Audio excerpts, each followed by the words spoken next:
Hello mga munti kong kaibigan! Kamusta kayo? Ako nga pala si Teacher Kissy at welcome sa isa na namang CBC Online Class sa inyong tahanan. Alalahanin natin ngayon ang mga natutunan natin tungkol sa paksa na labanan ng mundo tungo sa kaharian ng Diyos. Bago tayo magsimula, tatanungin ko muna kayo dahil gusto kong malaman kung may natutunan talaga kayo. Sino ang nakakaalala kung ano ang nagpoprotekta sa atin upang manatili sa tamang landas? Screen time! Kung ang sinasabi mo ay takot, binabati kita dahil tama ka. Pangalawang tanong, sino sa mga tao sa Biblia ang may natutunan tayo tungkol sa pagmamataas at pagpapakumbaba? Screen time! Kung sinasabi mo ay maniningin ng buwis at ang pariseyo, napakahusay mo dahil nakuha mo ng tama. Mga bata, sino ang nahulog na at nasaktan habang nagbibisikleta, naglalaro ng roller skate o nag-i-scooter? Naranasan din ito ni teacher at napakasakit, di po ba? Alam natin na mayroong mga kagamitan tulad ng helmet, knee pad at elbow pad na nakakatulong para tayo ay hindi masaktan habang naglalaro. Pero, hindi lahat ng bata ay pinipiling gamitin ng mga ito. Sinasabi nila, hindi daw nila ito kailangan.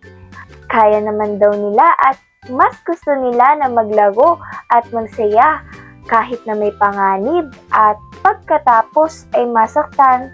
Pero, paano naman pagdating sa ating paglalakbay dito sa mundo? Ano ang nagpoprotekta sa atin? Ang ating proteksyon upang manatili laban sa mundo ay ang takot. Isang malaking respeto at pagpapahalaga na meron tayo sa Diyos. At ito ay natutunan natin kay Haring Josiah. Mga bata, ano ang natatandaan ninyo tungkol kay Haring Josiah? Si Haring Josiah ay isang batang hari. Kahit na nakita niya ang masamang halimbawa ng kanyang ama at lolo ay nagdesisyon siyang gawin ang lahat ng bagay sa ibang paraan, iba sa mundo. At ang lahat ng ito ay dahil alam niya ang salita ng Diyos at may takot siya sa Diyos. Ang batang may takot sa Diyos ay hindi namumuhay sa mga pagpapahalaga ng mundo. Ano ang pagpapahalaga ng mundo na natutunan natin mula sa pariseyo? Siya ba ay mapagmataas o mapagkumbaba? Opo, ang pariseyo ay mapagmataas.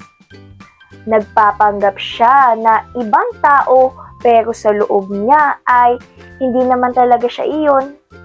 Mula naman sa maniningin ng buwis, natutunan natin na isa sa mga pagpapahalaga ng Diyos ay ang pagpapakumbaba.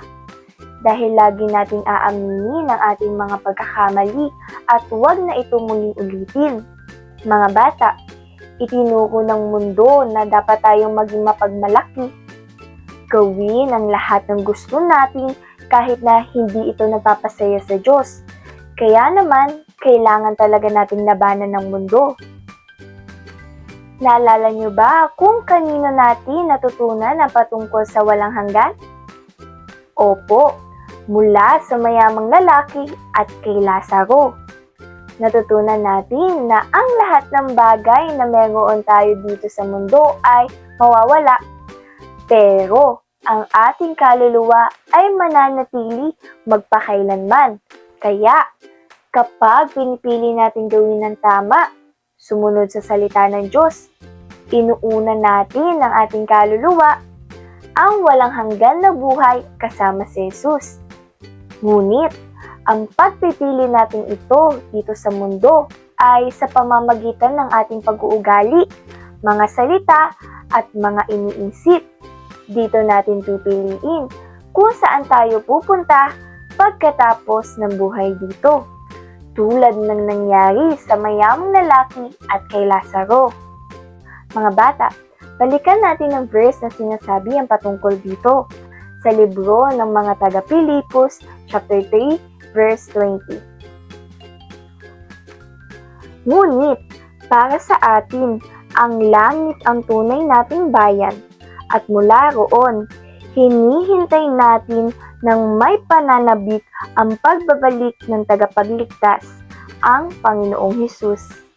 Ang batang nagdedesisyong mamuhay ng may takot sa Diyos ay mararanasan ng magandang lugar na inihanda ni Hesus para sa lahat ng mga mananatili sa tamang landas, para sa mga handang mamuhay ng may takot sa Kanya hanggang sa huli.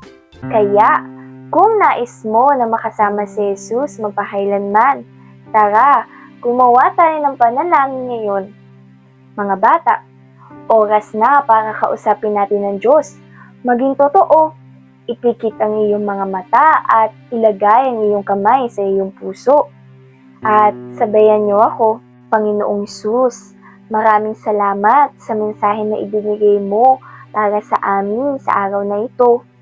Panginoon Diyos, hinihingi namin na ibaba mo sa amin ang banal na Espiritu mo upang ang takot sa iyo, Panginoon Diyos, ay magsimula na maipakita namin sa aming buhay. Takot na ibig sabihin ay paggalang at pagrespeto sa iyo. Ang pagsasabi, Panginoon Diyos, ng katotohanan sa lahat ng oras.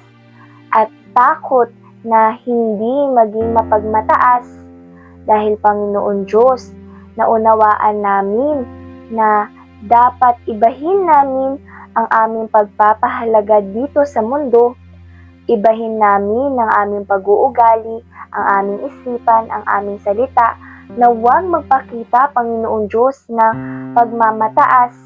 Kaya, Panginoon Diyos, hinihingi namin ang kapatawaran mo sa mga oras kung saan, Panginoon Diyos, na ipakita namin ang pagiging mapagmataas. Hayaan mo sana, Panginoon Diyos, na mula ngayon ay maipakita namin ng pag-uugali na mula sa iyo na mayroong takot, respeto at paggalang sa iyo.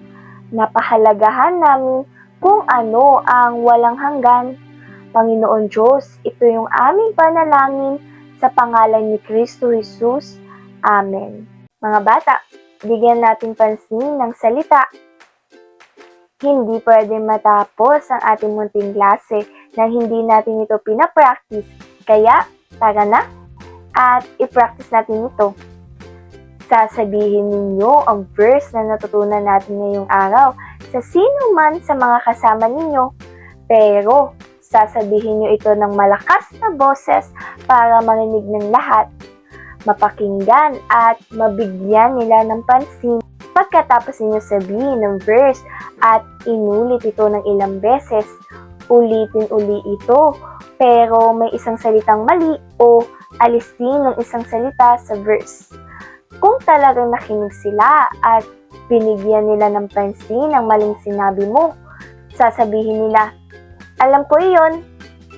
Sasabihin nila sa iyo ang anumang maling salita at itatama ang salita sa verse. Mga muntikong kaibigan, narito na tayo sa pagtatapos ng ating klase, pero ayos lang. Magkikita tayong muli sa susunod na linggo. Magpatuloy na matuto at magtiyaga sa pananampalatayang ito. Paalam mga bata, pagpalain kayo ng Diyos!